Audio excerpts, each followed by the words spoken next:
Well, welcome once again to the Expansion Zone with Sonia Barrett, but it's the Expansion Zone TV. I know you're also used to the Expansion Zone radio angle, the radio show on Mondays, but we're doing Expansion Zone TV today. And of course, I love doing the video portion of it, but a lot of times I do because there's some things that I can only do in this manner. I can't do it on the radio. Anyway, that's another story, and I think a lot of you are aware of how that works or how that goes.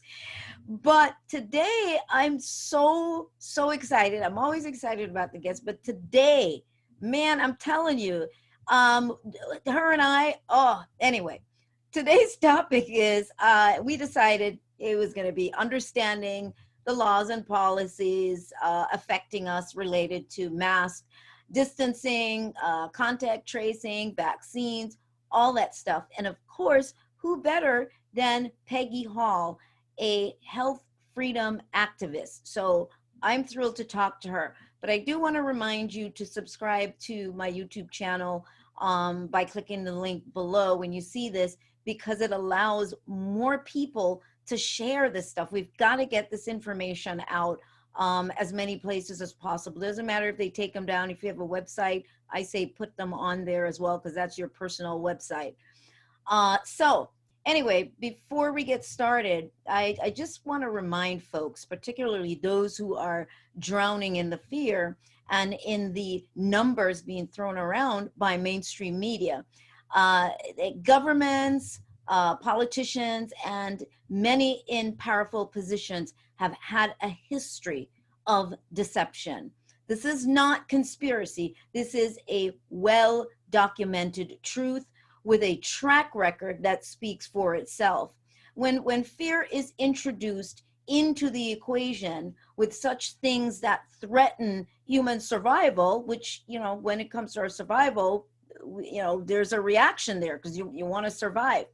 But people become even more vulnerable and unable to see the most obvious and illogical disinformation being marketed to them every day. And this is where we are at this time, because this is every day that this is going on. So getting beyond this does require that more people begin to more clearly analyze what is being fed to them every day through mainstream platforms. And so that's why we're doing shows like this, where I'm going to be talking to Peggy today. So I don't want to use up too much time reading all her bio. It's going to be on the website, theexpansionzone.com. So just a few lines here. Peggy Hall is a health freedom activist and an educator for 30 plus years with a background in both politics and health. She is the founder of the healthyamerican.org, where she provides education, information, and inspiration to take right action to stand for truth and freedom. So do go to the healthyamerican.org for sure. You can do it right now and also afterwards. So Peggy, without further ado, welcome to the Expansion Zone TV. So good to have you here. Uh-oh, we can't hear you. You're muted. Hey, Sonia. Well, I was just riveted by your opening comments, and I'm so glad we could connect. What you said is one of the most important things that needs to be said again and again. And I actually don't hear it being said very often. And I think it needs to be repeated, because what happens is people are in a state of shock right now. It is a grief. And I've done a lot of grief counseling for life after loss, and I've had personal losses. And so I'm very familiar with when something shatters your life, one of the initial safety mechanisms, one of the initial strategies for survival is denial. And denial means, I can't believe this is happening. Tell me it's not true. No, this can't be. And people will live in a state of shock and denial, which literally helps to keep the human body alive. Right. like if you have an accident and, you know, somebody has a very severe accident, they may not even feel any pain until a long time later, because their mind and their body, Survival mechanism. it's a survival mechanism. And so that's what I see happening right now. And people are, the reality of what is happening in terms of the genocide, which is the seeking to exterminate human beings, which is what's happening right now on all fronts. Not only our minds, but the very soul of humanity is being trampled upon. And literally, shells. Yes, and people who have not survived other losses, or they're not, maybe they don't believe they're capable of handling the reality, they will say, well, this is for our good. If we just comply, it'll all be over with. And it's called the Stockholm Syndrome, where people will identify with their captor. And this happens a lot with abused women, or children with their parents who abuse them. And it's not necessarily abused women. It could be anyone who has a relationship with someone who seeks to oppress and control them. And it might be a mental oppression. It might be an emotional type of what I want to say is abuse, and it also might be a physical type of abuse. And rather than face the reality of, oh my gosh, this person really is going to harm me, they'll justify it away of, well, maybe it was my fault, and you know, they probably are going to change, they didn't really mean it. So what you said about history has shown that throughout time there have been powers and individuals who seek to control you. And I want people to think about someone in their life that they may have loved. Maybe they're divorced. Maybe there was a friendship that no longer exists. Maybe there was a boss or an employee, a fellow coworker that betrayed you. Maybe you were in a business relationship and somebody cheated you or stole from you. Maybe you went to go get your car fixed and they cheated you. They didn't fix it. And they, you know, like I had some jewelry done and they completely, like they cheated me. They gave me back someone else's rings and tried to tell me it was. And now, but I want you to think about somebody that you actually know. Think about someone that you know and that you love that betrayed you. Somebody who did something that hurt you and harmed you. And I know it's not pleasant to think about, but it's important that you think about this to eliminate the cognitive dissonance, which is what happens when your brain cannot process the reality of what you're going through. You have to tie it to your own personal experience. You may have loved someone and trusted someone and had a friendship with someone who then you're like, I can't believe they betrayed me. That's because they are human, and they have faults and they have flaws and they have emotions, and they may seek to have power over you. So why do you think that someone that you loved or had a relationship with, a coworker, you know that they can betray you, but you think the government is not going to betray you? Somebody who doesn't even know you? You don't think a company is going to try to take advantage of you and they don't even know you? You don't think these politicians and the media, you think the media has your personal best interests at heart? You think your doctor has your personal best interests at heart. In most cases, they don't. They don't even know you. Yet you're willing to put your faith in the government? You think that a health officer cares about you? You are going to comply with their directives that have no basis in law because this person that doesn't even know you cares about you? I am very sorry to tell you that you are not facing reality. And it's very hard to face reality. And I don't want to make light of this. How you do that is by being with like-minded individuals who can support you in these troubling times. And that's what Sonia is doing by bringing you truth, by bringing you experts to share information, to help you live more at an intellectual level, a mental level, than purely emotional based on fear. So I know I dived in and kind of that's fine away, but what you said needs to be said again and again. It's the foundation of this fight that we are engaged in.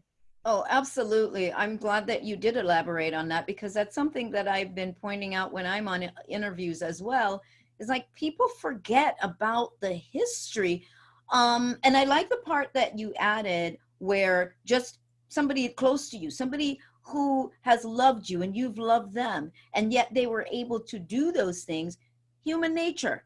And this is the thing that people have to understand. When people are in power, we've seen it time and time again. They may go in with good intentions, but for whatever reason, it becomes something else. And this is what we're dealing with right now, you know, along with other things. But what I want to say is I admire your strength to keep going, because I'll be honest with you, I am a pretty damn tough cookie. Like, everybody knows me. I'm like a tough cookie. But there have been times when I stand back and I look and I think, you feel as if you're in a losing battle, because every time people like you or Dr. Judy or Dr. Cahill or just so many of the other folks come out with stuff that just makes absolute sense, where you don't even have to be a scientist. The opposing side, because that's what it is, the opposing side comes out with information to overlay and squash that. I mean, time and time again. And I'm thinking, how does she do it? I mean, you know, you're like determined to keep going. So I am, yeah. no, that's good, because it's encouraging other people. I mean, I may get a little frustrated, but that goes away very quickly when I go out there and somebody tries to spray my hand or with disinfectant or ask to take my temperature. Then I have to say, thank you, goodbye, and leave. So I think this courage goes right across the board for, you know, for any and everybody. All right, so where should we dive in? Because there's a lot of things. You were in Sacramento, I believe, this past weekend, weren't you?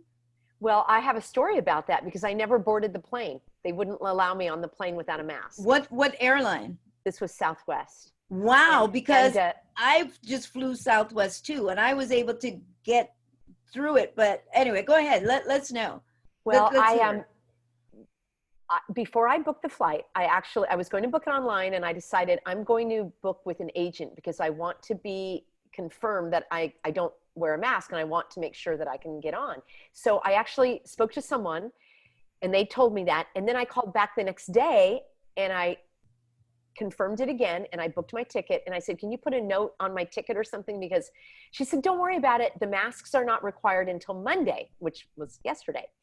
And I said, okay, because I'm not wearing a mask. And what I did do is I printed out Southwest Airlines non-discrimination policy, which says we do not discriminate against any passenger, and you may not be denied flight for any of these reasons, including age, gender, race, medical disability, religion, which is what my exemption is. And it doesn't matter what your exemption is. You don't even really need to tell them. It's your exemption. Yeah, it's my exemption, and I do it. I don't wear a mask for my reason, and that's private.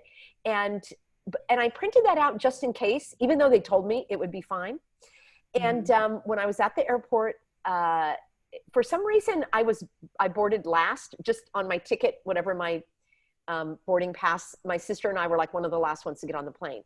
And so all the while they're saying, do you have a mask? I said, no. And it was fine. Not until I stepped foot on the plane, and the flight attendant, you know, there were like 3 of them there standing there. You're not getting on you have to have a mask. I said, well, they told me I don't have to have one. And I've got it all in writing. And I said, well, let me talk to the pilot, because I had researched, and I know that the pilot makes the final decision. And they said, you can't talk to the pilot. You have to go talk to the ticket agent. Well, at that point, like, I should have just stayed on the plane. I should have made them call the sheriff to take me off, or they should have physically taken me off. And then I would really be able to show that they harassed me. But I still thought there was just confusion because I had called and I had it all in writing. So I thought I was just going to go back to the ticket agent and, you know, clear it up. But the plane took off and I was not on it. And luckily I videotaped the entire exchange where they just are now admitting that, yeah, we discriminate. Yes, we discriminate against religion and medical disability. We do not acknowledge that. So now I have something called standing, and standing means since I was harmed in this exchange, now I can sue. I mean, you can't just sue the airlines if nothing ever happened to you. So now I can sue them, and I can sue the individuals who individually violated my civil rights. And the reason this is so important is because it's not just about the mask. It's going to be about the vaccines. And you know what? It's actually not even about the vaccines. It is about our human rights, our civil rights. It's about living in a society that obeys the law. Otherwise, just go through all the red lights. If the law doesn't matter, you can just go take food off the shelf at Costco because nobody's paying attention to the law. And I can just go, go to a bank and say, give me all the money, because laws don't matter anymore. This is what's dangerous, Sonia. And I know you know that. So I didn't fly to Sacramento. And there were people on the flight that were going to the rally that entered the airport without a mask, and they put on a mask to fly on the plane. Now that's their choice. Yeah. It's not my choice. For me, it was more important to stand up and live my truth. Actions speak louder than words. I wouldn't have been able to speak at the rally with integrity, and I would have been a hypocrite if I spoke about freedom and standing up for your principles. But I'm just going to put on the mask because I need to get to Sacramento. No. Right. That was the least important thing for me to do, was to be there. The most important thing to do is to stand up for my rights. That was the point you were making. That's the point. That was the whole point. Yeah. Holding a sign and standing in front of the Capitol does nothing, in my opinion. It's the actions that matter. I absolutely agree. I mean, I flew Southwest, and the reason why I flew Southwest last month and then this month was because they were one of the ones that was the least crazy about this. At one point, they were not going to it said that they weren't going to enforce mask wearing. I don't wear a mask. I do have a scarf. And what I had to do is I have a scarf, but for me, I have refused to cover my nose. I have refused it. So I have had to walk out of places and leave places. I did go on the plane. I did not wear that. I have been asked, do I need an actual mask? And I say no. So I have gotten on the plane, and yes, I have flown with my face bare.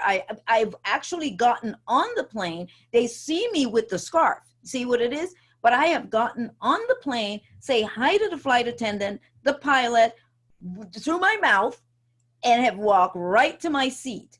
And that's kind of what I had decided to do, that until somebody really stops me and really causes a confrontation where I then have to decide, because I'm not going to go to war, I'm just going to do what I'm doing. And that's what I did. So I flew back and forth, and then I dealt with TSA coming back from Denver, which was crazy. I had my scarf, and I opt out because I don't go through the machine. I don't either. Yeah. Same. Never have. Never have, never will. Time for the pat down, you have two choices, Yeah, be molested, up, right. Yeah, being felt up, or I always say, or shoot a porn. Exactly. So she says, well, do you have a mask, before she lets me in? I go, I have a scarf. She says, well, so you don't have a mask. I have a scarf. So she lets me in finally, and then she says, well, I'm going to need for you to put a mask on in order to, for me to do the pat down. I go, well, actually, they said that I can use this face covering, this scarf, and this is what I'm using. Now, mind you, she's not even paying attention to the fact that my nose isn't even covered. I'm not. Yeah. So she says, well, you have to. And I said, well, no, I don't. So the other TSA agent says, do you want a mask for her? Now, as if I'm not even there. So I'm thinking, okay, well, let's see where this is going to go. So she hands her the mask, and I'm thinking, I just know she's not going to hand me this mask. And surely she was. And I looked at her and I said, no, I already said I am not wearing that. I am wearing my scarf.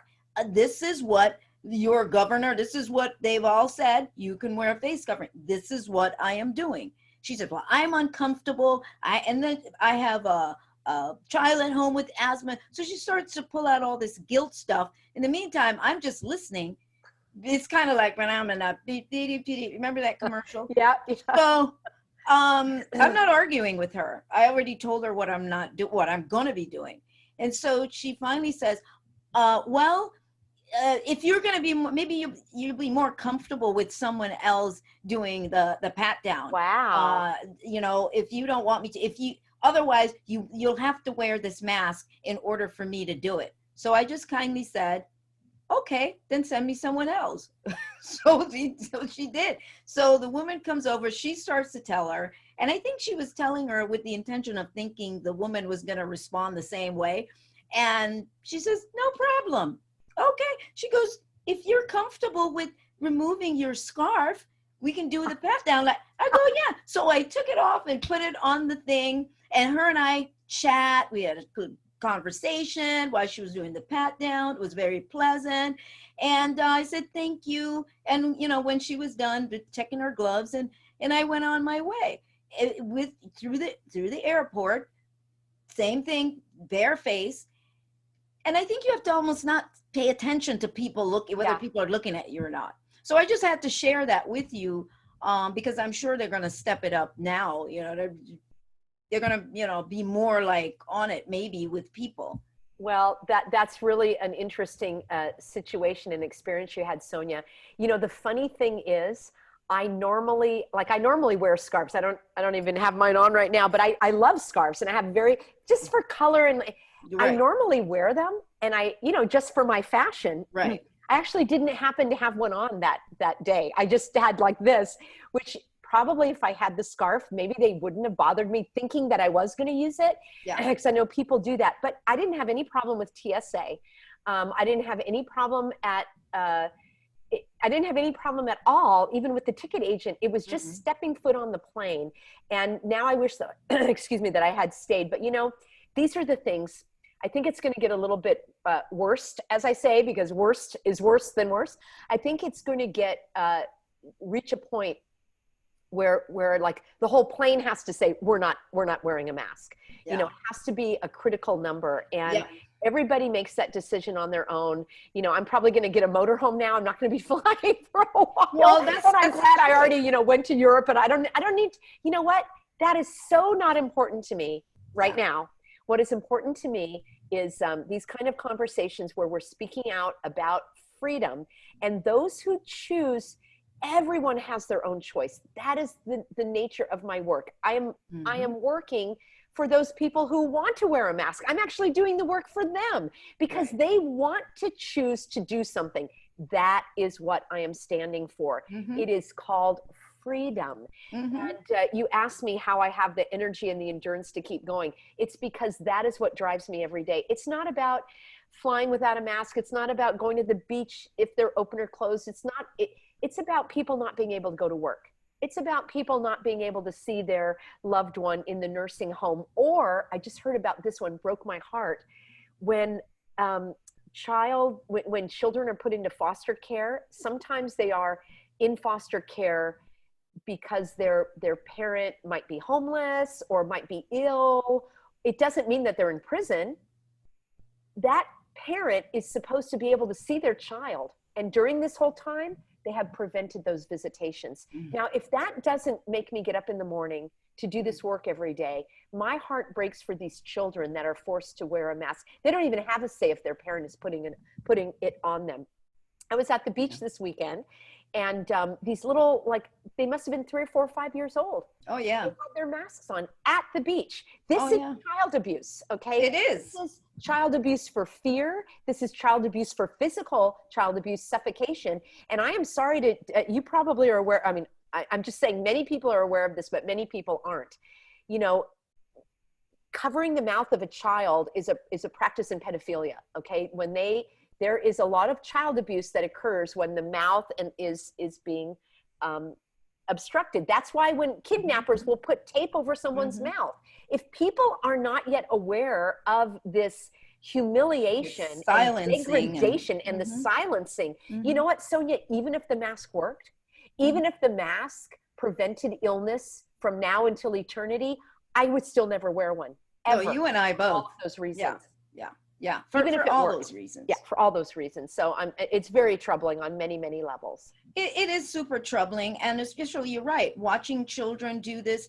and the psychology of all of this, and just remembering yourself as a small child, the freedom to run and jump and skip and play, and we're so vocal, and you know, all of that, and that the symbolizing of this silencing, just be quiet and do what you're told, just be quiet. I mean, and that's what it says to me. And that's why, yeah, for me, no, I had decided I would never spend not one dime on buying a mask, because I'm investing in this idea and agreeing. And so I think everything that you're saying, people need to understand that the more that we comply, like for example, with the TSA person, my reason for really not complying or doing it the way I did is because these are how things become what? Unwritten laws. Suddenly they're telling you, oh, well, no, you can't use a face covering. You have to wear a mask if you're going through TSA or whatever.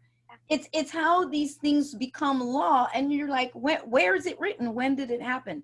And these are the things that you're trying to make people aware of as to how these laws get formed, spoken or unspoken, this level of compliance. So, oh, I wasn't sure if you're going to add something. Yeah. Well, I want to agree with you there, because you used the word unwritten law, and that's really what's happening right now with the blessing of the media. And you know, there's an expression like the media is the mouthpiece, or the media is doing the bidding of the government. Because I'll give you the example of California here, our governor, which I really don't like to use the word because he's not governing. And what does a governor do? A governor is the executive branch of three co-equal branches of government. It's actually very simple. And people have said, oh, I don't know how you understand all the politics and the laws. You know, I'm not a lawyer. It's like, it's actually really simple. And the fact that they want you to think it's confusing is by design. They want you to think that the laws are so not able, that you can't understand them, and that you're not smart enough. And that's part of their weaponry, is to make you think that you can't understand it. And I've actually educated a lot of lawyers on California law, because they know, like, they're experts like in taxation, like they know the federal law, they know about tax laws, or they know about your real estate laws, or they know about the constitutional law, which is really important. But they don't know about like Health Code 1705.5, which I've studied, and I can tell them this is what's going on in California. So the point being, you don't need to be a lawyer. You don't need to have a background in politics or education or history or any of that. I mean, any individual can understand it, because it's very simple. There's they're supposed to be equal branches of government, in the federal government and in the state government, and even in your city government, right? You've got a mayor who's the executive person. The mayor or the governor or the president is in charge of spending the money, like where the money goes, and overseeing the purse strings. And then that executive, it's also called the administrative branch, right? Think about a company. You have the administrator, who is doing like the operations, right? They're just like, they're carrying out the laws, but they're not making the laws. So that's the governor. The governor oversees the departments and the agencies, like the Department of Motor Vehicles, the DMV, right? The Department of Fish and Game. The governor's branch of government oversees the licensing boards, like the cosmetology board and the medical board, and other agencies. Like in California, we have the air quality board, all right? The governor can create boards. He can appoint people to these positions. That's what the governor does.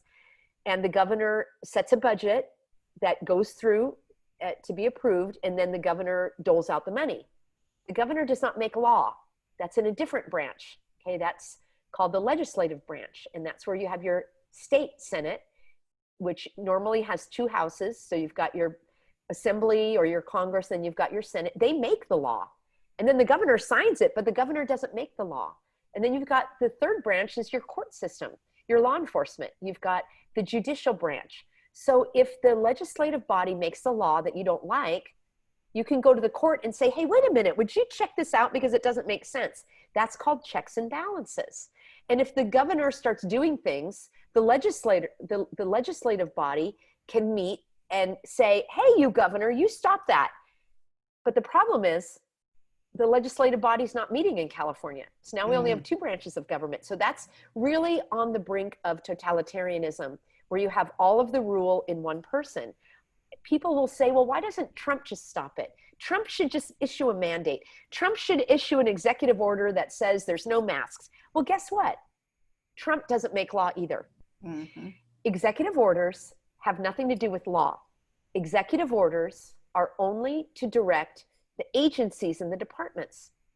So Trump oversees the Department of Defense, the Department of Health and Human Services, the Department of the Treasury, and he's got what's called a cabinet.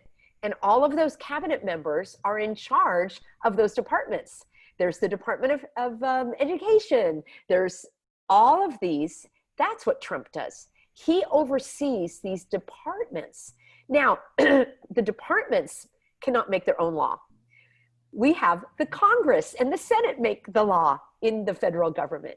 Right. And in your state, they make the law. So for the newspapers to say the governor's new law, or the governor mandated a law, or the governor has a mask mandate, none of that is accurate. These are words that are being used to condition your way of thinking, so that like 6 months from now or a year from now, you might hear the words, the governor mandated vaccines. The governor made a law that you have to have vaccines, and people will accept it. Why? Because they kept hearing it over and over and over, which is why now true. And it's not true, which is why well, for them in their minds, it's now that's right. true. And it's very, very important that people understand that the governor can direct the agency. Now, the agency can do certain things, but only within the law. And so what happened now is these things are not lawful. So what do? You go to the court and you say, hey, these guys aren't playing by the rules. And the court is going to say, you're right. They have to call it off, or they're going to be fined, or they go to prison, or they have a trial. Now, this takes a little while. It's not immediate, but it is happening. And the example of the state of Illinois, there was a lawsuit that went against the governor to a court to say, this governor is out of bounds. This governor is going outside his authority. He's making these mandates, which are unlawful. And what do you think, court? And the court said, you're absolutely right. All of these things are null and void, and they should be thrown out. So what did the governor do? The governor said, oh, don't listen to that judge. I wouldn't listen to that judge if I were you. I would still keep wearing those masks. So the next remedy would be more legal action, possibly to serve him with a warrant for his arrest. And I don't know if people remember, but a governor of Illinois served time in prison, and he was arrested on TV. And Rod Blagojevich or something, and he went to prison because he did break the law. And when you break the law, so it is not out of the realm of possibility that the tyrant in chief in California could be serving prison time because of all of the laws that he is breaking. And there are legal remedies for this. So that's my goal, is to educate people so that they will know, and they will also speak out at their local city councils, their county boards of meetings that they have, and of course be in touch with their assembly members, their state senators, and their governor. And you can also, it's very, very important to be in touch with the attorney general. And then at the county level, there's something called the county council, which is the county attorney. And then you also want to be in touch with your city attorney. And those are not, some of them are elected, some of them are appointed. And you want to make sure that those individuals know that you know the law, and that you are going to hold them personally responsible, and that they may be served with a lawsuit if they continue to act in a fraudulent manner. That got the attention of our county supervisors in Orange County. That is so awesome. And I think what happens is people get afraid of the consequences, because that's what they do. They throw out consequences, and it's sort of like the numbers that they throw out for COVID.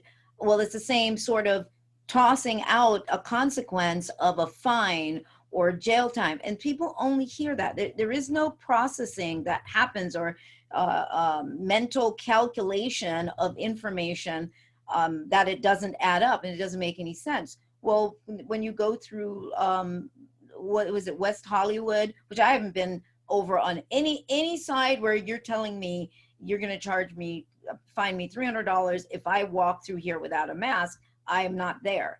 So, but those are signs now. That's what they're saying. Santa Monica and the West Hollywood, you're going to be fined. There's signs, literal signs on the street that's saying, you know, you have to have a mask.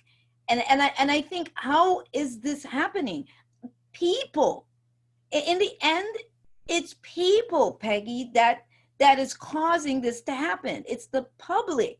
Because if people knew, if enough people understood, which is what you're saying, the numbers are essential. If enough people understood and just said no to whatever it is, there would be no power there. But that is not the case. So is that the reason why they're able to continue to get away with it, is because people are complying with, no matter how far they push the boundaries? You know, I call it Simon Says. No matter how far, you know, Simon says to do whatever, people are doing it. And so they say, oh, okay, then let's just push it some more. It is as Simon Says, and they are pushing it. And we started our conversation saying all throughout history, rulers have sought to overpower the population. And the fact is, I'm not surprised that the governor's acting this way. I'm not surprised that the city councils are being ridiculous and passing these unlawful, you know, ordinances, which are completely, they have no authority to do so. So they all need to have lawsuits. I'm not surprised at that. I am surprised that my fellow human beings are willingly, that's the shock, their freedom, especially when, you know, you think of the lyrics of our national anthem, land of the free, home of the brave. Everyone, the immigration issues we have with this country, that people want to come here. Why do they want to come here? It's not for the climate, right? I mean, maybe it is. They want to come here for the economic opportunities, the economy, the freedom, supposedly. The freedoms, yet they are the ones so willing and eager to give it up, and it is because of fear. And I think you mentioned that also. Not only do you have the control, but when you add fear, now people are so afraid of their life. And I have to say, Sonia, and I know people in the audience may have different faith backgrounds or no faith background, but in my faith is so strong that it may sound strange, but I actually am not afraid to die. Okay. And I've lived a very full life. I am doing what I want to do. I love my work. I love the work that I've done before. I'm lucky that I lived in this country. Mm-hmm. Like I grew up in the 70s, 80s. It was fantastic. That was kind of like a heyday. I mean, people look at the 80s where the economy was strong, and I had a good ride. All right. I had a great ride, and I am not afraid to put it all on the line. And I'm not afraid because, you know, I have my faith, which tells me this is a spiritual battle, and you will be battling evil, and it is evil, regardless of any faith or no faith. You know, there's good and evil, right. And this is evil seeking to overcome good. And we know that because they're calling bad things good, like suffocating yourself is now good, where for all of these years we were trying to combat carbon dioxide in the atmosphere, but now you're breathing in carbon dioxide. Right. No one's talking about that. All of the plastic bags that were banned, now all the plastic bags are showing up in the store again. People are just taking them. And I've seen masks like all over in the parking lot of the post office. They're everywhere. So now you don't care. Now you no longer care about litter. You no longer care about these masks showing up in the ocean. But all of those videos that you showed me about trash in the ocean, now that doesn't matter anymore. All those plastic bags that the turtles are suffocating on, now that doesn't matter anymore. You know, so the hypocrisy of your breathing carbon dioxide doesn't matter anymore. This is, they're calling evil good. and they're calling good, which is sunshine and fresh air and exercise and interaction and social connection. Social connection is one of the #1 indicators of good health. Before all this happened, I was teaching seniors water exercise, water fitness. And I had people who could only exercise in the water, Sonia, because they had back surgery or they came to class in a walker.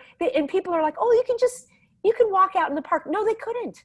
Why is their life, why does their health not matter? Why does their life not matter? Why do these children's lives not matter? Who children are the most resilient and the least needed to be cooped up wearing a mask. Like you said, they need to be shouting, playing, running, hugging, wrestling, all of that. Why don't their lives matter?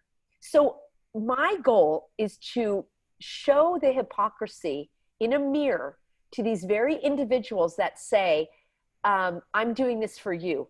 Oh, really? You're doing this for my seniors now that are dying at home, literally. I have heard of people dying now that they should have lived another 10, 15 years, but because of depression, because their immune system now, they weren't able to exercise, they weren't able to connect with their friends, their life doesn't matter. I want you to tell me, not you, but I want these to tell me in their own words, yes, I value certain lives over others. I want to hear that. I want to hear that they specifically will admit that some people's lives are important and other people's lives aren't. I want them to admit that some people's jobs are important and other people's jobs aren't. I want to hear that from this governor. I want to hear that from this health officer.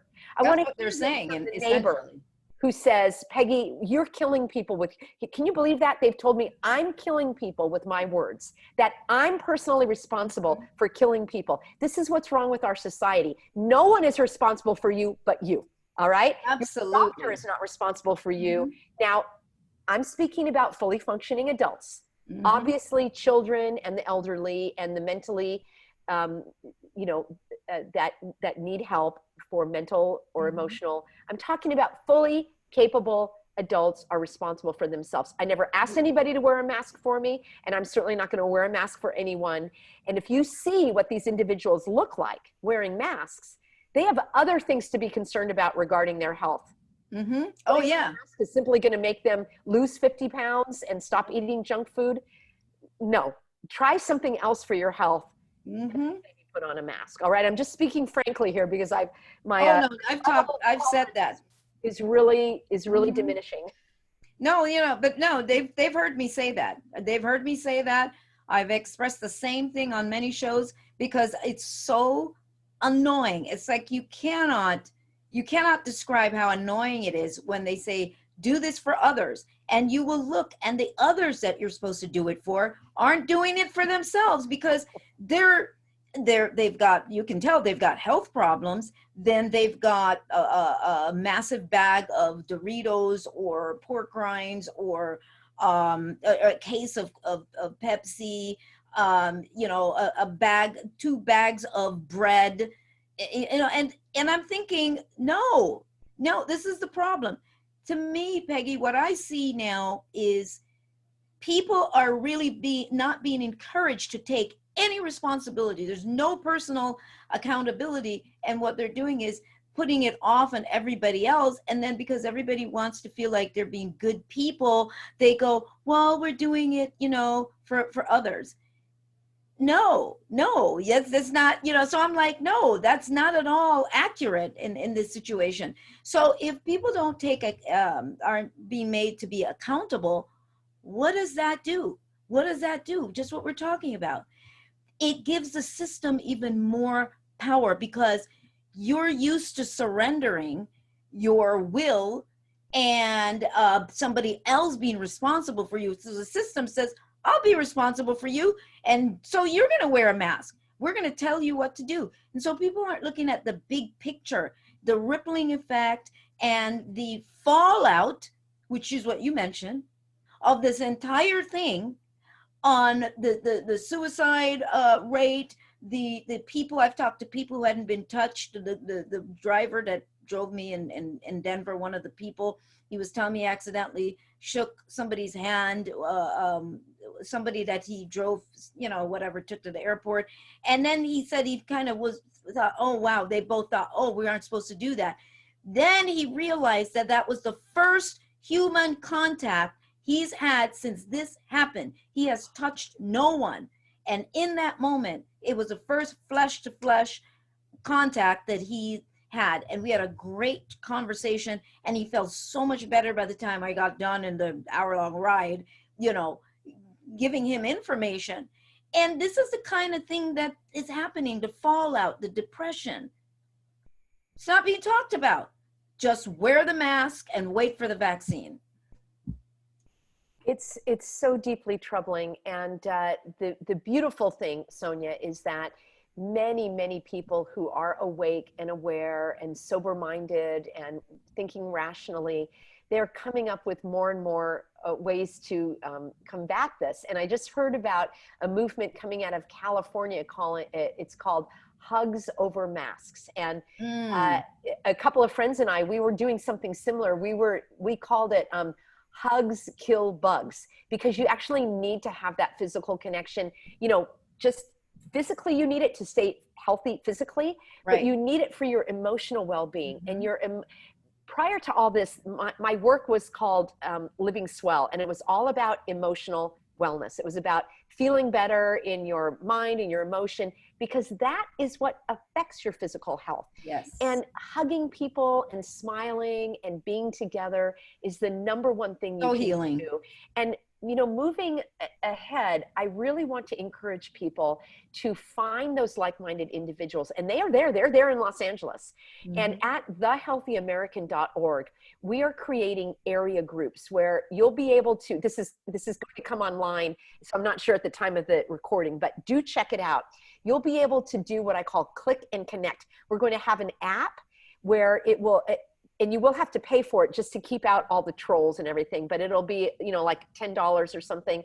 And this will be for you to be able to say, like, let's say I came to LA and I was like, oh my gosh, I need to find a restaurant where I can eat without a mask. And does anybody have any gatherings going on?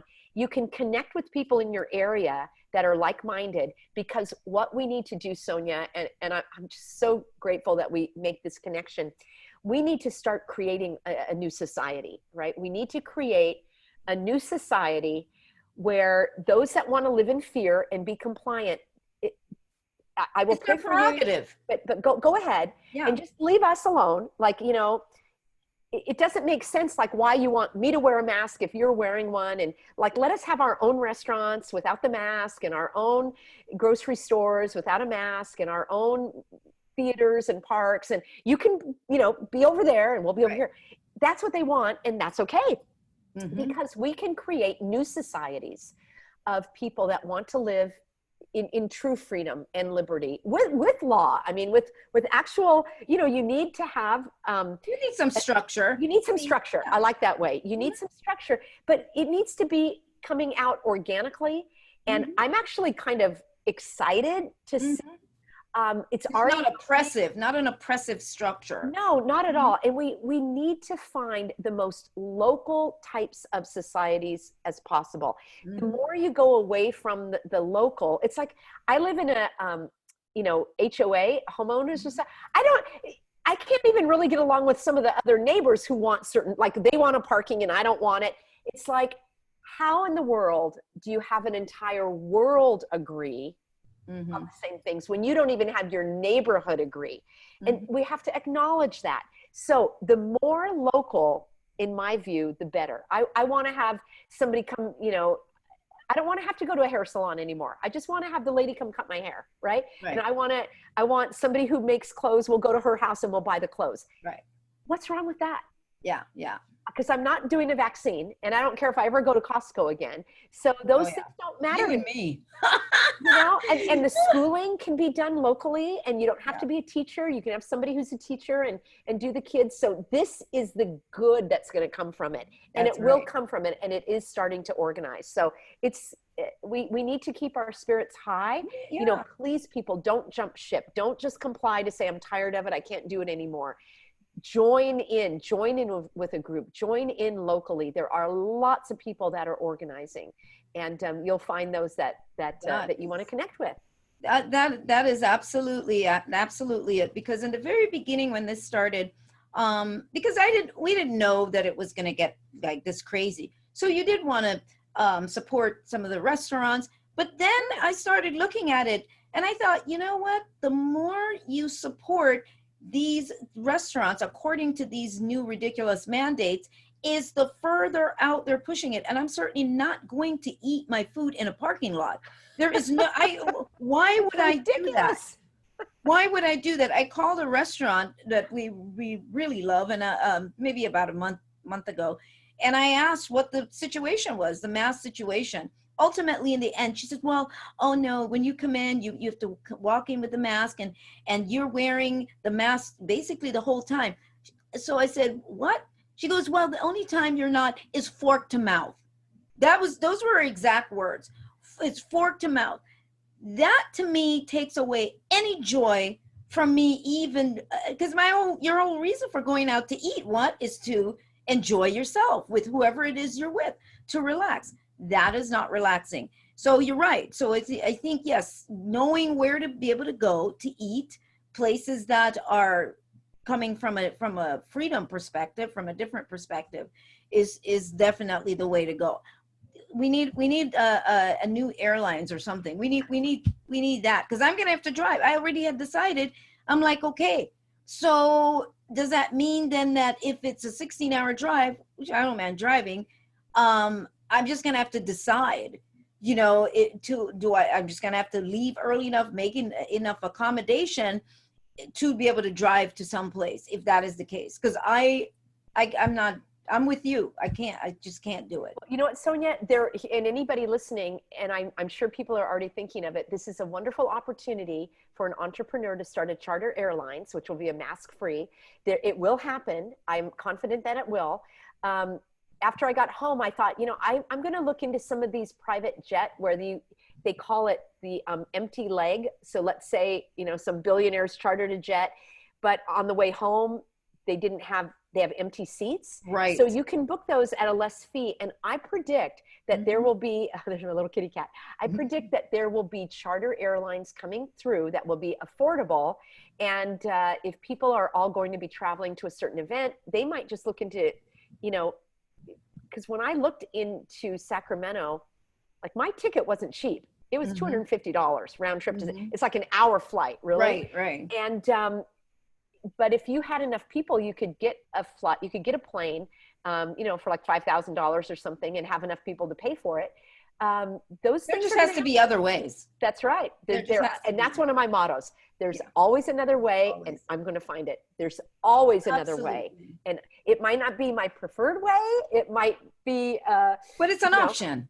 It might even be a better way. So right. It is an option. We need to look for those. And the other thing people need to know about the FAA, because some people might say, well, what about the FAA? The FAA from the very beginning has said that they will not enforce the mask wearing mandate. They left it to the airlines. So people need to understand this. They have said that they will not enforce it.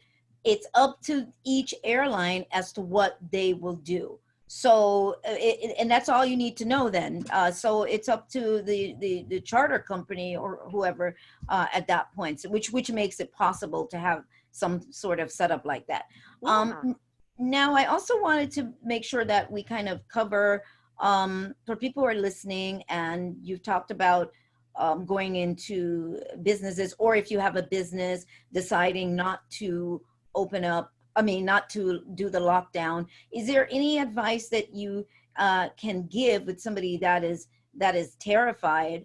And can they really, obviously they're finding you, but that doesn't sound quite legal that they can do that, but up front, they're able to do it. And also talking about the sheriff, the importance of knowing who the sheriff is in your area, the significance, the role of the sheriff, the significant role of the sheriff in all of this. Yeah, let me start with the sheriff, Sonia. And I'm lucky that in Orange County, our sheriff is very well regarded. He is highly regarded. He came out and said, we are not the mask police. We don't intend to be the mask police. We are too busy rearresting all of the criminals that the governor, you know, made us release. You know, if people don't see the hypocrisy in that you're going to be fined for not wearing a mask, while convicted criminals who had a trial, who are guilty of crime, and they were released because for our safety. If the masks work, why don't the criminals just wear a mask in prison? So see, this is where the fear and the rational mind gets hijacked, because if you ask someone that question, they won't be able to answer you. You'll get a face like this, because it just doesn't register, because it's speaking the truth. So it's very important, if you have the opportunity, to begin a conversation with your sheriff. And that might be just calling and the non-emergency number, talking to the dispatch officer, saying, I just want to learn a little bit more about these laws and how they're, you know, what are the laws? What do you understand about them? And bit by bit, now I've gone to our county board meetings, and the sheriffs are there. That's just what they do. They are there to protect the public or the county supervisors. So I have befriended the deputies. I have pictures of myself with my arms around them, and it's just building these relationships one by one. And many of these deputies, I mean, they weren't wearing masks. They're shaking their head. They think this is a joke. The one guy's like, yeah, I'm moving to Mexico, man. It's a lot less strict there than it is here. So just get to know these people as individuals. And sometimes, and if you are a business owner, why don't you put on a law enforcement appreciation lunch? And you can invite these law enforcement officers to your parking lot, and you know, or do something, you know, send a gift basket. Start to build the relationship with the law enforcement. And I know that many people, because they've told me that they have had run-ins with law enforcement, they don't want anything to do with them, they don't trust them, I'm giving the wrong advice. I understand that. These are decisions that individuals can make on their own.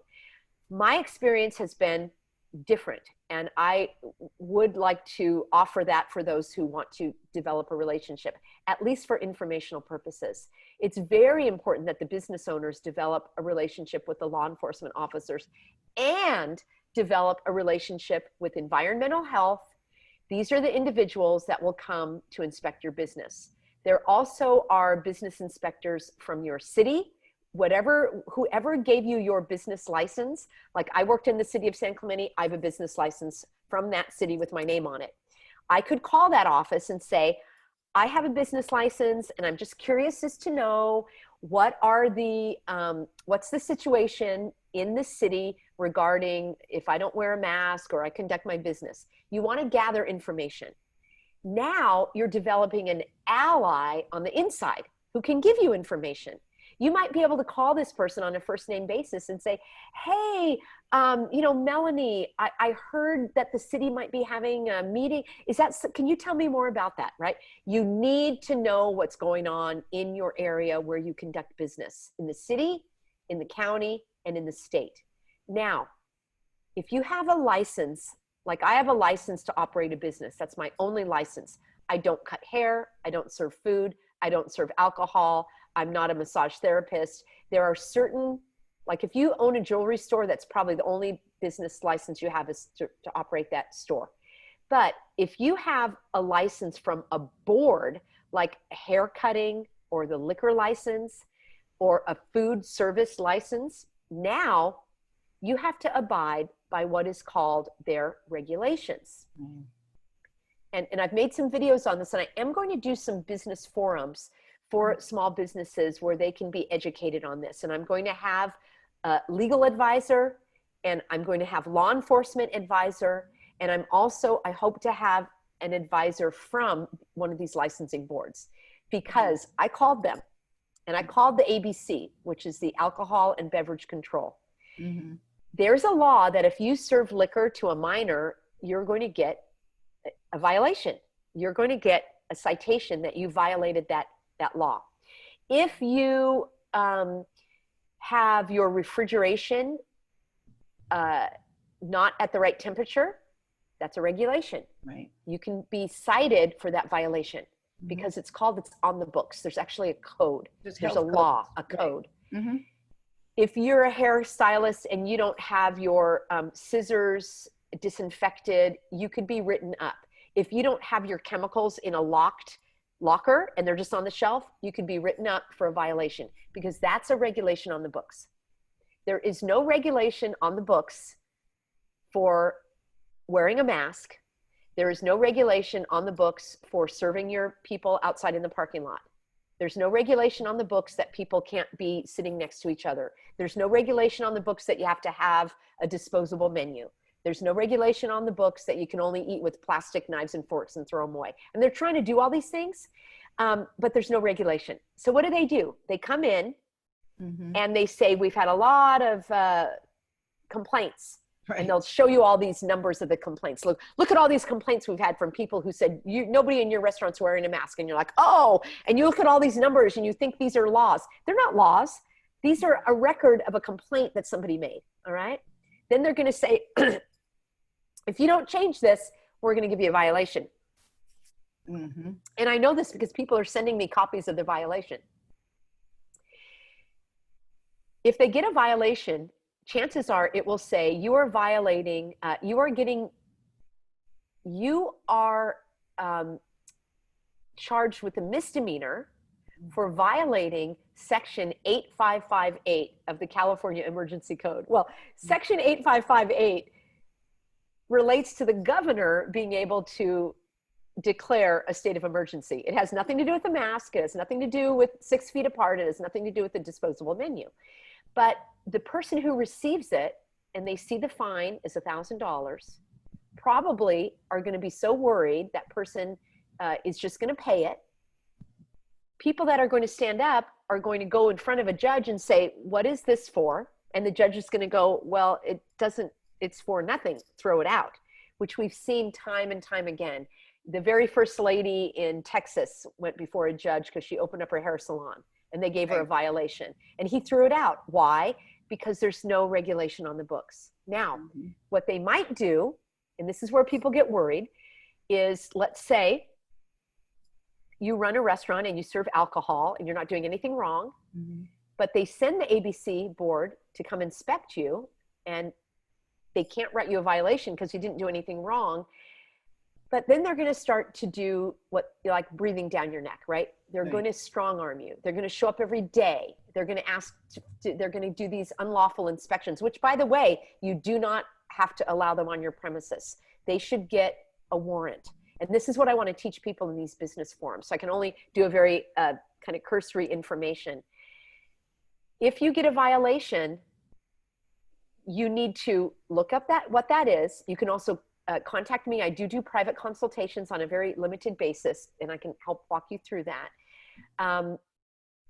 Because many of these do not hold water. Now, there are times where one of these environmental health agents can come and put a sticker on your door that says, this business is temporarily closed for a health ordinance. And there is legal authority to do that on a temporary period, but then they have to come within, I think, and I need to get all that info, but they need to come back and say what violation you are.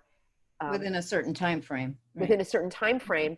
And if they send a sheriff to you, there are also certain things that you can say to the sheriff to have them back off, which is, and again, I'll be giving this exact language in the business forum, but you have that remedy to talk to the sheriff and say, on what grounds are you doing this? And sheriffs, again, the sheriff does not make a law.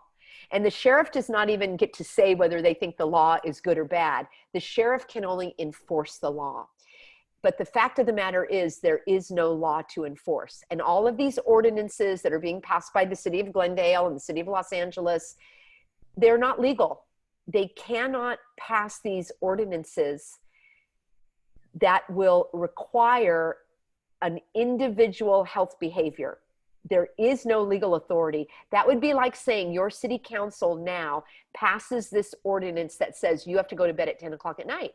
And somebody's going to show up at your door and they're going to open it up and they're going to see that you are in bed at 10 o'clock. How is that different? It's not different, and it is not lawful. And it will, and I understand that these city councils are corrupt. It will take suing them individually for fraud, and putting them on notice that they are going to be sued. And there is somebody about to go to prison from the LA City Council who was involved in taking money from developers and all of that. So it happens all the time. Plenty of public officials are in prison right now. The former sheriff of Los Angeles County is sitting in jail right now because they broke the law. As long as we have courts, we still have hope. It's not immediate, and it will take individuals standing up. And I would like to see an entire street in LA, the entire street of these restaurants, not serving out in the parking lot, serving in their own restaurant, as they should, as they have the legal right to do. And I want to see this happen where the entire, oh, is the sheriff going to close down the entire street? This is what it needs to be done. They have to band together. Yeah, not one person on a plane not flying, that didn't do anything. The whole plane saying, we're not wearing a mask, now we're talking, all right? The whole street of restaurants and shops saying, we're not doing it. That's what it's going to take. So it is a unified non-compliance, unified resistance, because it is a war. And people need to decide what side of this fight they want to be on.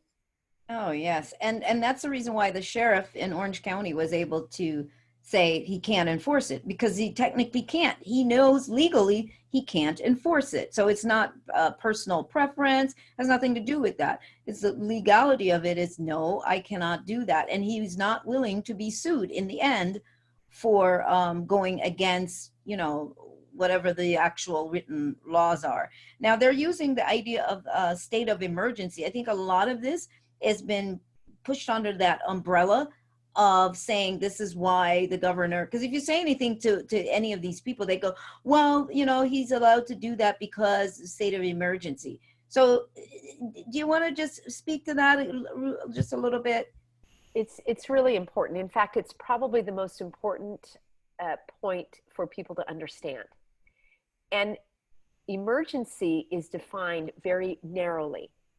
And the power that the governor has is only related to the departments and agencies under his office, which is the executive office. The emergency powers can only be used when an emergency exists. And the definition of an emergency in California, it's different for each state. And I feel very sorry for states where their law says, well, a governor can declare an emergency when he thinks there is one. Oh, I mean, that's really bad. In California, it's very, very specifically defined. And it says that the emergency has to be terminated at the earliest date possible, not, you know, the latest date possible. So we're going into 6 months. It's no longer an emergency. You know, in the first week or two, when everything was being organized, you know, one could argue that that made sense, that we need a couple of weeks to mobilize all the information and all the resources and, you know, stay home in case you're sick, and it's a 2-week infection. So, you know, after 2 weeks, you should be fine. You know, you could say that that was rational, right? Some people say yes, some people say no, but the fact of the matter is an emergency doesn't last for months on end. And none of these orders are lawful. And a governor's executive order or state of emergency never suspends the law, ever. People are very confused, and they'll want to argue with me on this. And, well, I read it on the internet. Somebody said, some lawyer said that the governor has broad powers of authority.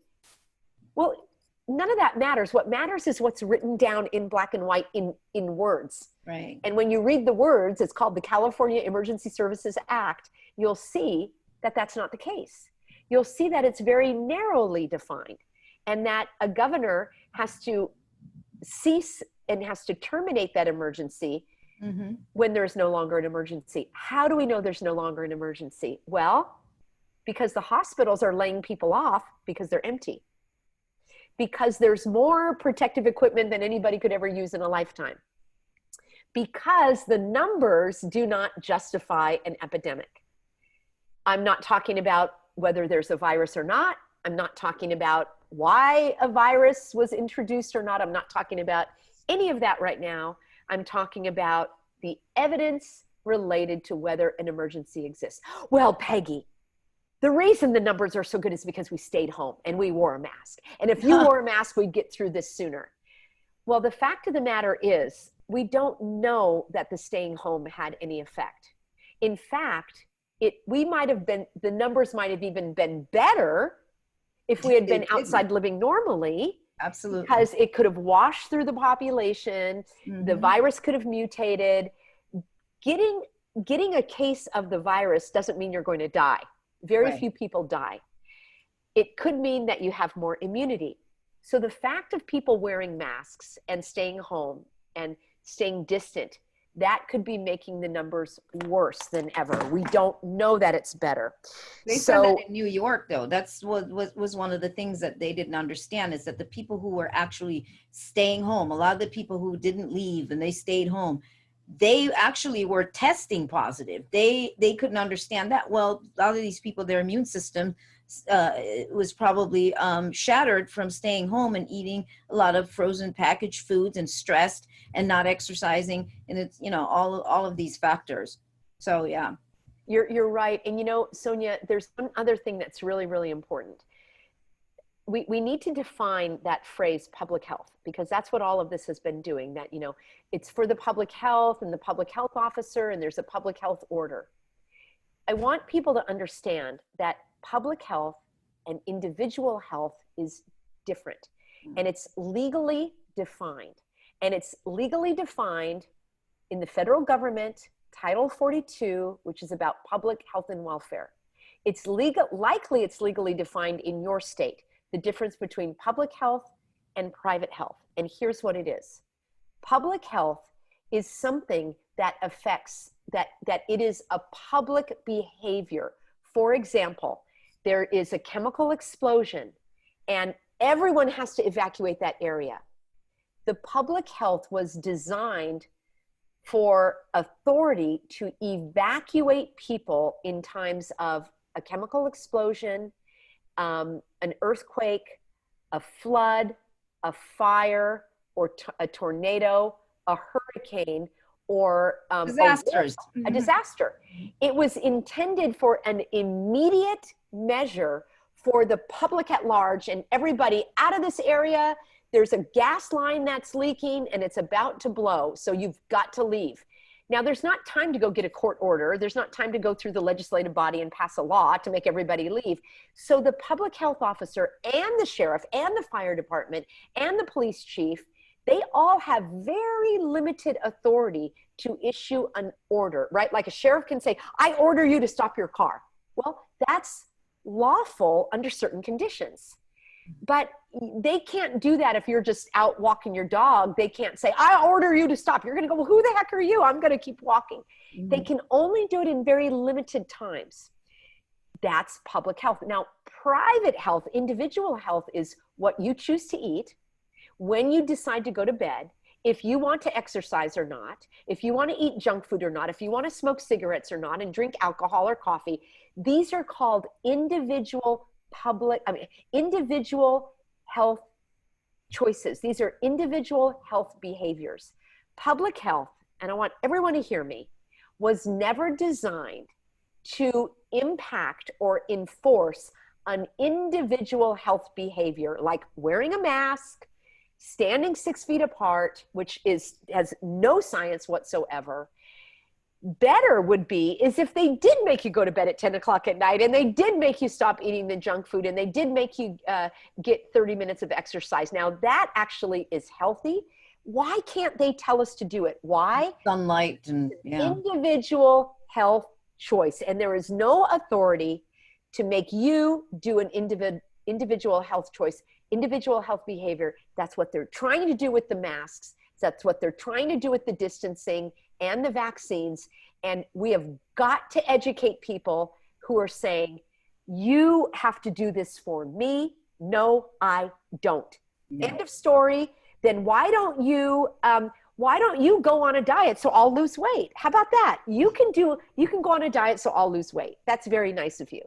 It doesn't make sense. None of that makes sense. Yeah, absolutely. All right. I just have a couple more things that I want to make sure. The tracing. Let's talk about that, because a lot of people are kind of thinking about that, concerned. You know, they come to somebody's house because somebody tested, and then they track whoever they've been to. I mean, do people have to let these people in? I'm just going at it from that angle, because I know somebody's thinking, oh yeah, well, because we're taught to obey. So you're saying absolutely not. No, no, you don't comply. We do have constitutional rights to be secure in our private home and in our private person. There are some unlawful laws that state in California, the health officer can take possession of your body. I don't like that law. And that law needs to go in front of a court.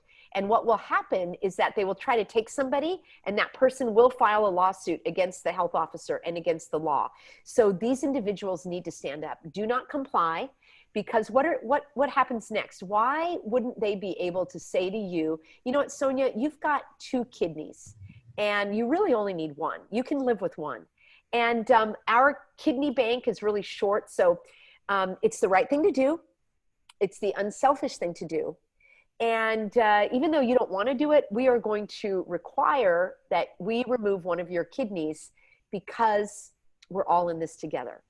Okay, it's not going to stop. And if right. People don't comply.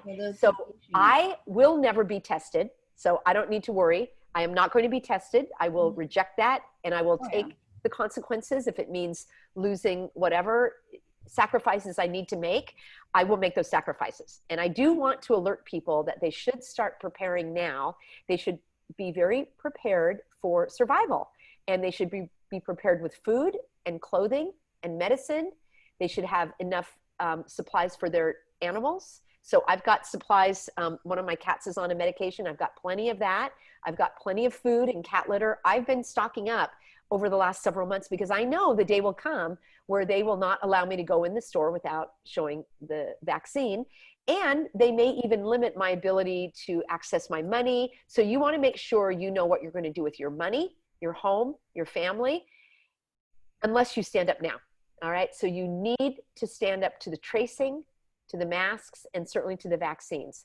I will not submit to any testing, because I believe, I don't have any evidence, but I do believe that the nasal swab, they actually are inserting a virus.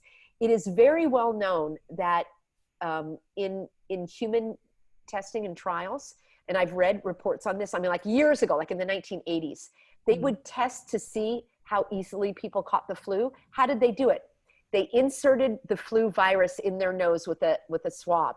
And in fact, they do that to see, and the study was really interesting. They found out that the people who were quarantined got the flu, and the people who were not quarantined that had the flu up their nose didn't get it. So you know that they can give you viruses. It may even be the vaccine that they're giving you. See, this is the behavior we're talking about. This is the history. That's right. Receptive history that we're speaking of. You're speaking of right now. And Sonia, if breathing on someone, right? Here's how it went. If somebody coughed, like, you don't want somebody coughing on you. Okay, I don't want anybody coughing on me. Right. Before this, I didn't like that either. Whether they're sick or not. The ironic thing is, the only time, like when I was on a plane, I would put a tissue over my face because I didn't want the guy next to me coughing on me. Right. It's highly ironic, because that is the only place where I felt like I did need to protect my own self. But you don't want to cough in on anybody. You don't want to sneeze on anybody. How did it go from don't sneeze on anybody to healthy people who aren't coughing and sneezing have to wear a mask? And they told us it's because just breathing on somebody you can make them sick. Well, if that's the case, then why don't they do the tests like this? Mm-hmm. Why do they have to put a nasal swab and go get the virus if the virus is so far up your nose? Yeah, but you can just breathe onto it, right? Because if you breathe, you're giving it to somebody. Or why not just do this? They can't answer it because it's all a farce. It's all this entire thing is a joke. I'm not saying there's no virus, but the way that all this is, because I defer to other smarter people than me on that. Medically, I have some ideas, but I will tell you that the way it's being carried out is a joke. And if people don't see it, the joke's on them. That's right. It's the way it's being handled. I'm glad you also said that too, because people who are listening, well, a lot of the people who listen, they're used to hearing me talk and the guests, but I think it was really important what you said. This is not, we're not even talking about whether there's a virus or not a virus. That's not even what we're talking about. We're looking at the piggybacking then on this this situation as part of some sort of agenda, as happened over the years, over, I don't know, thousands of years. I don't know, human beings are very complex and simple all at the same time in their behavior. So this is just a newer version of initiating control, imposing control on people. And eventually, what I like to look at, Peggy, and remind folks of, in 50 years, right? If a child is born in this situation and it stays the same, whoever is born into it will know they will not fight for anything different, because this will be the norm. And I think people need to understand that we are constantly stepping into a norm. When we're born in this life, however we see life when we get here, that's our norm. Who knows what all kinds of changes have happened over how many hundreds or thousands of years that have brought us to this point of how we behave. This is really important for people to understand. This manipulation is not new. So in 50 years, whatever we shape now, that's the future. And those children, they're the future. And look at what we're doing with suffocating their ability to be children and to live and to be free and to breathe and to play with each other and touch each other and make mud pies and to do all of these things. This is like, it's super, super important. Instead, Peggy, everybody's being led to a digital experience, which I love. I love all of that platform, but I also love watching my children when they would play outside and build forts and do all of those things. You know, it's big. It's creativity. It's so big to our physical everything and our mental everything. So yeah, and the quarantine, what you mentioned, you mentioned of a couple of things there, but the fact that some of the states are pushing for people who enter their state to be under quarantine for 14 days. I mean, is that, can they do that? We say, can they, but it's being done. Sadly, that is a law. that is a law, and that's because it is between states. Now, the federal government only becomes involved in issues that have to do with things between states. So like, transportation, you've got a highway that goes from California to Nevada and, Utah. And so that has to do with the federal crossing government. Boundaries. Yeah. You've got commerce where, somebody's, you've got transportation and commerce. And unfortunately, they dabbled in a lot of things, not even dabbled, they've taken over a lot of things that shouldn't have to do with federal government, like education. That should just be state-based, but they're taking that over. Healthcare is another one. But think of a situation where somebody is flying in from Africa or from wherever. I know there was a cruise ship that was coming. Like last year? It was like 5 years ago. They had the Ebola, right? And people were all worried about that. A doctor who went to Africa to help in that. And again, I'm not going to comment on the validity of the disease or anything. I'm just going to say that what happened is this medical doctor went there, and when she came back, even though she wasn't sick, they put her in a 14-day quarantine. And she actually was, she did a court trial. The ACLU, interestingly, supported her, saying this is wrong. She should have been able to, you know, have her family come stay at the hotel. I mean, they literally took her from the airport into quarantine, and she didn't even know that was going to happen. And she couldn't talk. I don't have all the exact details, but the biggest point is that there is a law related to travel. And if you are suspected of carrying a disease, they can legally put you in a quarantine. But what happened with this lawsuit is that other accommodations were made, in that you should be able to call your family, or other things happened related to this quarantine to make it more humane. But here's the issue. The law states if you are suspected, if you have symptoms. So if she had been having symptoms of this disease, then you say that, well, maybe she should stay away from the rest of society for 14 days. But for you to travel from New York to Connecticut and you're not coughing and you're not sneezing, there is no basis for that quarantine. But here's something that's really troubling to me, Sonia.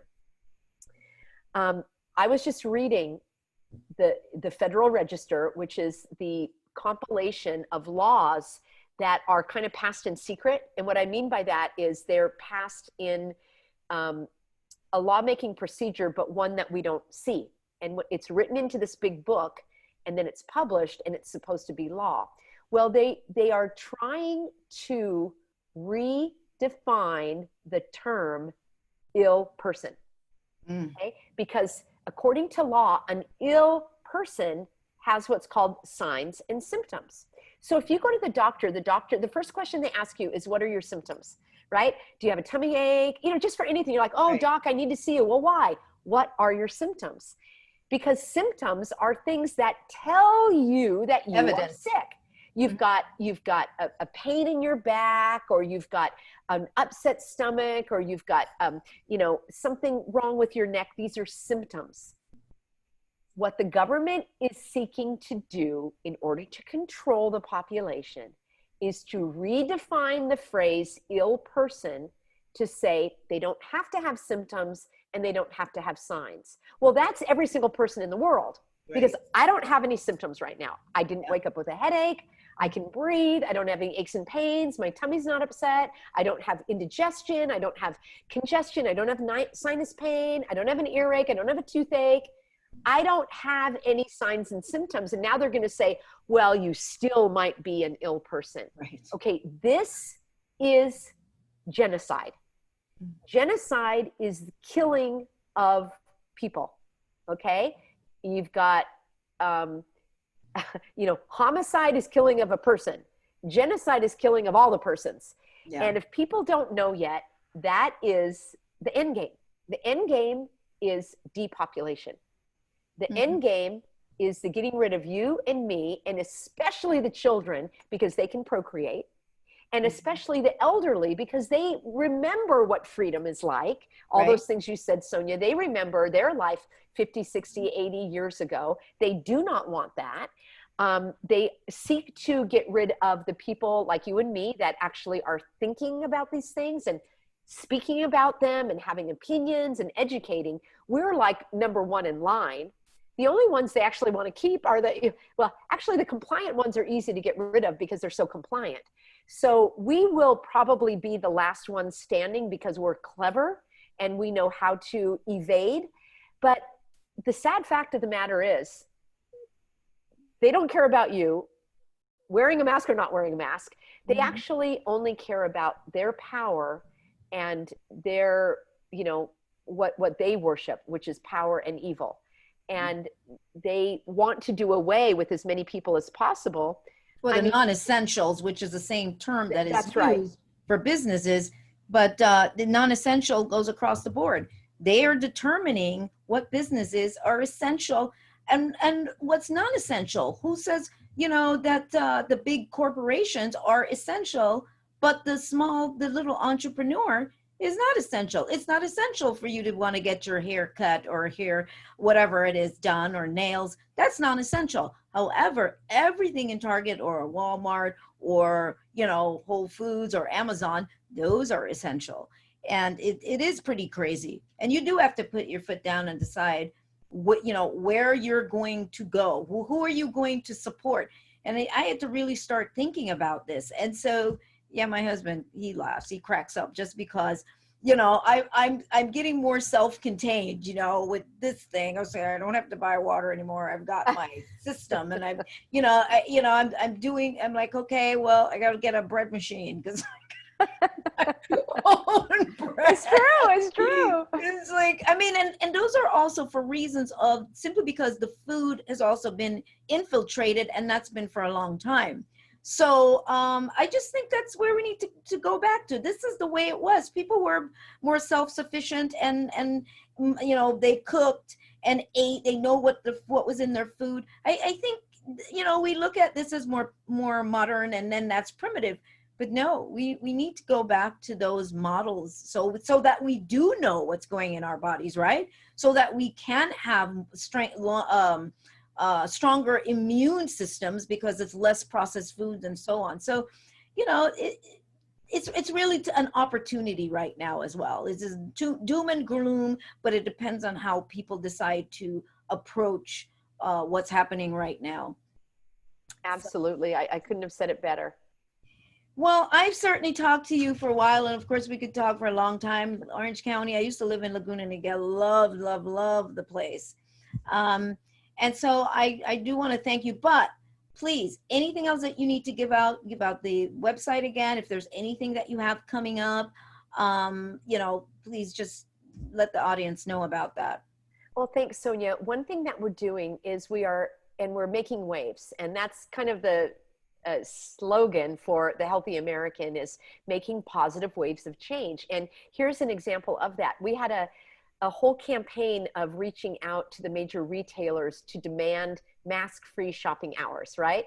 I love lots of us that don't want to wear a mask, and there's probably the cashiers don't want to wear a mask. So why not let us shop, a couple hours or on Tuesdays or something. And then everybody, because I don't even want to see the masks. It harms my soul to see that. And I don't want to be around all those germs on the mask. I mean, it's very unhealthy to be around people that are wearing a mask. So I wanted to have my own time. And just came out a couple of days ago that the large retailers said they are no longer going to harass people if they're not wearing a mask. Now, of course, they turned it around and they said, the reason why is because our associates' lives are being put at danger. No, they're not. That's such a lie. And when is this? I'm asking just because the big retailers like Costco and Walmart and Bed Bath and Beyond, they've all come out as of the 20th saying they're going to Ralph's, which I don't shop in there anyway, they're going to enforce people wearing masks, and then they were turning people away. They showed it, I guess, on the news that they were turning people away because they didn't have covering. So go ahead. So tell me that. So they've backtracked again, and they've said that you need to say when you go in, you need to say I'm exempt. And actually, I think I spoke earlier that I don't wear a mask for many reasons, and one of them is my religious beliefs, because I do see this as a cultic initiation. I've done many videos on what I call the demonic device, and it offends me on so many levels, spiritually, emotionally, physically, mentally, intellectually. I hear you. So what I do is I actually have a religious exemption information card. My husband's a pastor, and he created these information cards. And it doesn't guarantee you're going to go shopping, but it is a way to educate the clerks and people to say, did you know that my religious beliefs are protected by civil law at the federal level and the state level? And it covers wearing a mask, getting a temperature taken, any vaccinations is against my religious beliefs. And I'm protected by law. And if you violate this, you personally are going to be responsible for violating. I'm not going to sue Costco and Walmart, but you are the one violating my individual rights. And you're not a policeman, and you're not a medical professional. So it has been helpful. And these stores will have to backtrack because they are violating laws on so many levels. And I do want to say that people say, well, Peggy, it's no shoes, no shirt, no mask, no service. No, that's actually not true. No store can enforce a policy that breaks the law. That would be like saying, oh, you know what, at Walmart, you can just steal other people's wallets. Yeah, no, it's okay. It's our policy. No, if the sheriff comes, no, they can't do anything because our store policy says you can steal wallets. No, you can't have a store policy that violates a law. And the law is that you may not be denied the same privileges, which is not the same as shopping outside or Instacart or whatever. You have the same access, equal access to the facilities and the services as anyone else. So we did a huge campaign, people calling and emailing and writing, and so I know it had some impact because a couple of days later they said they are not going to enforce it. Is that just in Orange County though? No, it's national. It's so national? You need, and it's Walmart and Home Depot. Wow, they must have just changed that. They just changed it, and Walgreens. Now, what I want to do is that we all need to focus on Sprouts because Sprouts has been the worst. And I haven't been pretty intense too, but it depends on the whole food because I won't go back to a certain one. I've told them I will not be back. That's right. So we want everybody at thehealthyamerican.org is where you can find the info, and it says shop mask free. And I have links to all of the phone numbers, and I have a sample thing of what you can say. And we need to put their hypocrisy right in their face that, you know, your own website says you don't discriminate on these bases, but you're discriminating. I want you to explain that to me. Yeah, and we need to have them, we need to either have them say, yes, we discriminate. Like Southwest told me, they said, yes, we are discriminating against you for your religious beliefs. We are. Yes, we are. They told me that. Oh, so now I have a very airtight civil law case that I'm going to go ahead with. And maybe, yes. So hopefully that will be forthcoming and be an example for others. So, wow. This also reminds me of Handmaid's Tale with the, you know, cover it up. There you go. Yeah, there's a lot of little things there, and the barefoot going through TSA. I had to throw that in. I'm always amazed at that because there's how many thousands of people that walk through there with no shoes, and everybody just takes their shoes off as long as they have a mask on. So I think that is such contradiction to all of it. You're walking on a floor that I don't know what's on the floor. I mean, you know, I have socks on. I always will put my socks on. Right. But it's kind of crazy, huh? Nobody says anything about that.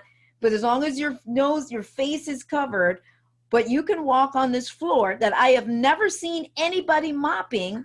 But have you ever seen anybody mopping? Never. It's disgusting. Nothing. Hypocrisy is just. It's crazy. Crazy. But anyway, all right. Well, as you can see, Peggy and I are kindred spirits when we could be talking for a good long time about this. But anyway, I do want to thank you, Peggy, so much for being here, for being part of this, and for sharing. And I'm encouraging everybody to go to the website and to check out all her videos.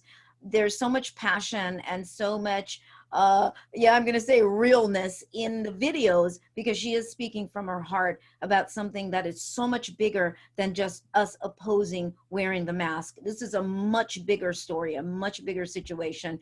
And if you still are not feeling that we know what we're talking about, just go do some digging on the internet about history and the things that have been done over time in different societies.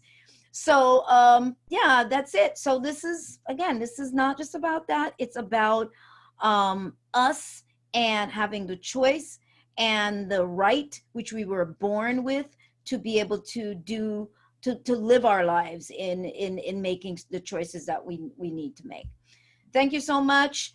Do subscribe to our the website as well as to YouTube. By clicking the link below. Go to theexpansionzone.com for the archive for this show and for other shows. Please, I ask you to share this video. share all videos of this nature as many places as possible. You don't have to argue with anybody, just share it, and whoever connects with it, they do. And if they don't, still doesn't matter, you shared it. To find out more about me and my work, do visit therealsoniabarrett.com, and also connect with me on Facebook and Instagram. And yeah, the Monday show on KPFK. All right. I like to remind you also to live life to its fullest and question everything. Until next time, see you then.